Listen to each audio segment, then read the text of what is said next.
அன்பிற்குரியவர்களே, நமது ஆண்டவரும் உடற்சகருமாகிய இயேசு கிறிஸ்துவின் வல்லமுள்ள நாமத்தினாலே உங்கள் ஒவ்வொருவரையும் அன்போடு கூட வாழ்த்துகிறேன், வரவேற்கிறேன். கடவுள் உங்கள் ஒவ்வொருவரையும் ஆசீர்வதித்து பாதுகாத்து நடத்துவாராக. எல்லாரும் கேட்குற கேள்வி என்னென்னா, எல்லாத்தையும் பார்த்து அனுபவிக்க தானே கடவுள் கண்களை கொடுத்துருக்குறா, அப்போது நீங்கள் பார்க்கக்கூடாது அப்படின்னு சொன்னால் எப்படிங்க? ஆனால் எப்படி பார்க்கக்கூடாது? பார்க்கறது தப்பல்ல. ஆனால் கேள்வி என்ன, பார்க்கிறவைகளை எப்படி பார்க்கிறோம், எந்த நோக்கத்தோடு பார்க்கிறோம், அதான் முக்கியம். இயற்கை காட்சிகளை பார்க்கிறோம், ரசிக்கிறோம், ரொம்ப நல்லது, சந்தோஷம். நம்முடைய அறிவை பெருக்குவதற்கு, அறிவை வளர்த்து கொள்வதற்கு பல படங்களை பார்க்கிறோம், பல காட்சிகளை பார்க்கிறோம், ரொம்ப ரொம்ப சந்தோஷம், மிகவும் அவசியமானது. இவைகள்லாம் மனிதனுக்கு நன்மை தரக்கூடியவைகள். பார்ப்பது ஒன்றும் தவறல்ல, மிகவும் பயனுள்ளது. ஆனால் அதே நேரத்தில் மனிதனுடைய சிந்தனையை, எண்ணங்களை, யோசனைகளை கெடுத்து இருதயத்தில் தீமையை வருவித்து மனிதனை கெடுக்கிற பார்வை இருக்க, அதான் ரொம்ப ரொம்ப தப்பு. உதாரணமாக, ரோட்டில் போயிட்டே இருக்கிறோம், ஒரு ஆபாசமான சுவரொட்டியை பார்க்குறோம், தப்பு இல்லை. ஆனால் திரும்ப திரும்ப அதையே பார்த்து அது மேலே கண்களை வைத்து பார்க்கும்போது என்ன நடக்கிறது? மனதில், சிந்தையில் ஒரு தவறான பாவ உணர்வு, பாவ எண்ணம் தோன்றுகிறது, தோன்ற ஆரம்பிக்கிறது. அப்புறம் அந்த தவறை செய்ய வைக்கிறது. விளைவு அவமானம், முடிவு பரிதாபம். பிரியமானவர்களே, கண்களை நம்முடைய கட்டுப்பாட்டுக்குள் வைத்திருக்க வேண்டும். இல்லைன்னா வாழ்க்கையே மோசமாக போயிடுங்க. ஆகெல்லாம் நாம் ரொம்ப ஜாக்கிரதையாக இருக்கணும்.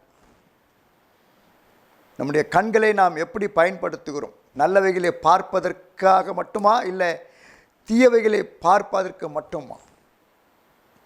நம்முடைய கண்களை ஜாக்கிரதையாக நாம் பயன்படுத்திக் கொள்ளணும். இல்லைன்னா நம்முடைய சரீரம் முழுவதும் கெட்டு போய்விடும். ரொம்ப ஜாக்கிரதையாக இருக்கணும். மத்தேயு 5:28 இயேசு என்ன சொன்னார் தெரியுங்களா? விபச்சாரம் செய்வது மட்டும் பாவம் சொல்லலை. ஒரு ஸ்திரியை இச்சையோடு பார்த்தாலே நீ விபச்சாரம் பண்ணியாச்சியா அப்படின்னு இயேசு சொல்கிறார். அப்போ பாருங்கள், நம்முடைய கண்களை நாம் எவ்வளோ ஜாக்கிரதையாக வைத்து கொள்ளணும். முதல் பார்வை தவறல்ல, அடுத்த பார்வை தான் ஆபத்தானது.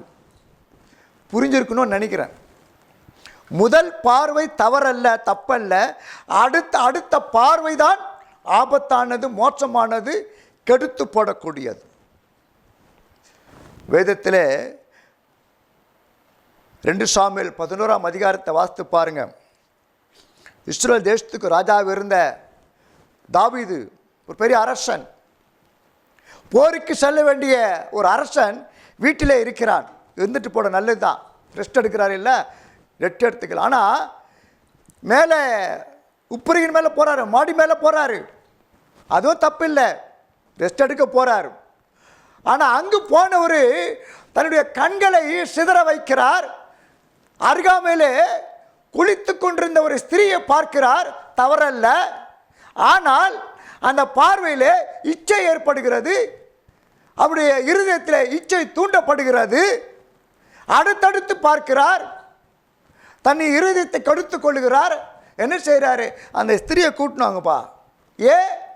கண்களின் இச்சை, பார்த்த பார்வையில் ஒரு இச்சை, அது அவருடைய இருதயத்திலே தோன்ற ஆரம்பிக்கிறது, தவறான எண்ணங்களை தோன்ற ஆரம்பிக்கிறது, தவறான காரியங்களை செய்ய தூண்டியது. அந்த ஸ்திரியை அழைத்து வர சொல்லுகிறார். அந்த ஸ்திரியோடு கூட விபச்சாரம் பண்ணுகிறார். பிள்ளை பிறக்கிறது. அப்படியே அதற்கு பிறகு அவருடைய 2 பிள்ளைகளும் மரித்து போகிறார்கள். ஒரே ஒரு பார்வை பார்த்திருந்தால் அவர் தப்பித்து கொண்டிருப்பார். ஆனால் அவருடைய பார்வையில் கண்களின் இச்சை அவரை கெடுத்து போட்டது. எனக்கு அன்பான சகோதர சகோதரிகளே, ஆகவே தான் யோபு சொல்கிறார், யோபு 31:1, என் கண்களோட உடன்படிக்கை பண்ணின நான் ஒரு கன்னிகையின் மேல் நினைவாக இருப்பது எப்படி?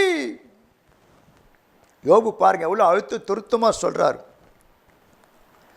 அப்போ நம்முடைய கண்களை நாம் எவ்வளவு கட்டுப்பாட்டுக்குள்ள வைத்திருக்க முடியுமா? முடியாதுங்க. நிச்சயமாக முடியுங்க. முடியாத ஆண்டவர் ஒரு நாள் சொல்ல மாட்டார். ஏன் முடியல? அடுத்தடுத்து பார்க்குறேன்ல, அதனால தான். அடுத்தடுத்து பார்க்குறதால என்ன ஆகுது? மனதில் இச்சை தோன்றுகிறது, இருதயத்தில் இச்சை தோன்றுகிறது, அதை செய்ய வைக்கிறது, பாவத்தில் விழ வைக்கிறது, அவமானம் கெடுத்துப்படுகிறது.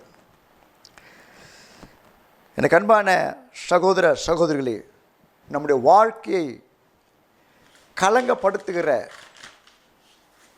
இப்படிப்பட்ட பார்வையில் நாம் ஜாக்கிரதையாக இருக்க வேண்டும். எனக்கு அருமையான சகோதர சகோதரிகளே, இன்றைக்கு நம்முடைய பார்வை எப்படி இருக்கின்றது? நம்முடைய கண்கள் எதை நோக்கி கொண்டு ஓடிக்கொண்டிருக்கிறது? யாரை நோக்கி நம்முடைய கண்கள் ஓடிக்கொண்டிருக்கிறது? எதற்கு நம்முடைய கண்களை நாம் அடிமையாக்கி வைத்துக் கொண்டிருக்கிறோம்? பிரியமானவர்களே, பொல்லாத உலகத்தில் வாழ்ந்து கொண்டிருக்கிறோம். ஆதியாகமம் 3ஆம் அதிகாரத்தில் வாசித்து பாருங்க. ஆண்டவர் சொன்னார், ஆதாம் ஏவாளையும் பார்த்து, அந்த கனியை புசிக்காதீங்கப்பா, நன்மை தீமையை அறிகிற கனியை புசிக்காதீங்க சொன்னார். பிசாசு தந்திரமாய் வந்து ஏவாளத்தை சொல்லுகிறான், அந்த கனியை புசிக்கினாலே நீ சாக மாட்டாய் என்று சொல்லி. வாசித்து பாருங்க, ஆதியாகமம் 3ஆம் அதிகாரம் 6ஆம் வசனத்தில் ஏவாள் என்ன செய்கிறாள்? அவளை குறித்து சொல்லப்படுகிறது, அந்த கனியை பார்க்கிறாள், அது பார்வைக்கு அழகும். எப்படி? பார்வைக்கு அழகும், புசிப்புக்கு நல்லது என்று சொல்லி கண்டு அந்த கனியை பறித்து புசிக்கிறார். இதுக்கு முன்னே பார்த்துருப்பாள் அந்த கனியை, ஏன்னா ஆண்டவர் சொல்லிட்டார்ல தோட்டத்தை நடுவில் கனியை புசிக்கூடாதுன்னு. ஆனால் இன்றைக்கு அவளுடைய பார்வை அடுத்தடுத்து விழுகிறது. பிசாசின் சொல்லை கேட்டு அவள் மயங்குகிறாள். அந்த கனியின் மீது அவளுடைய இச்சை விழுகிறது, பார்வை விழுகிறது. என்ன சொல்கிறா? அது பார்க்கறது ரொம்ப அழகாக இருக்குதுப்பா, அது புசிக்கிறதுக்கும் நல்லா இருக்குமே. பறிக்கிறாள், புசிக்கிறாள், பாவத்திலே விழுகிறாள். பிரியமானவர்களே, நம்முடைய கண்களை நாம் பார்ப்பதற்கு ஜாக்கிரதையாய் காத்துக்கொள்வோம். உலகத்தில் எல்லாமே இருக்குதுங்க பார்க்குறதுக்கு. நாம் எப்படி பார்க்குறோம், நம்முடைய பார்வை எப்படி இருக்குது, அதுதான் ரொம்ப முக்கியம். ஆகவே தான் தாவீது சொல்கிறார் பாருங்க, சங்கீதம் 121, எனக்கு ஒத்தாசை வரும் பர்வதங்களுக்கு நேராக என் கண்களை ஏறெடுக்கிறேன் என்று சொல்லி. அப்போது இந்த பொல்லாத உலகத்தில் நம்முடைய கண்களை பாதுகாத்து கொள்ளணும்னா ஒரே வழிதாங்க, நம்முடைய பார்வையை பாதுகாத்துக்கொள்ளணும்னா ஒரே வழிதாங்க. பக்தனாகி தாவீது சொல்வது போல நம்முடைய கண்கள் எப்போதும் தேவனை நோக்கி கொண்டிருக்க வேண்டும். ஏன்னால் அவர் தான் நமக்கு ஒத்தாசை கொடுக்கிற ஆண்டவர். அவரிடத்தில் நாம் ஜெபம் பண்ணும், ஆண்டவரே என் கண்களை பாதுகாத்துக்கொள்ளும், என் பார்வை நமக்கு பிரியமாக இருக்கட்டும். தேவன் உதவி செய்வார். இந்த கண்களினால் நாம் பாவம் செய்யாதபடிக்கு, இந்த கண்களை நாம் தவறான காரியங்களை பார்க்காதபடிக்கு, இச்சைகளை பார்க்காதபடிக்கு தேவனையே நோக்கி பார்த்து இந்த கண்களை பரிசுத்தமாய் காத்துக்கொள்ளும்.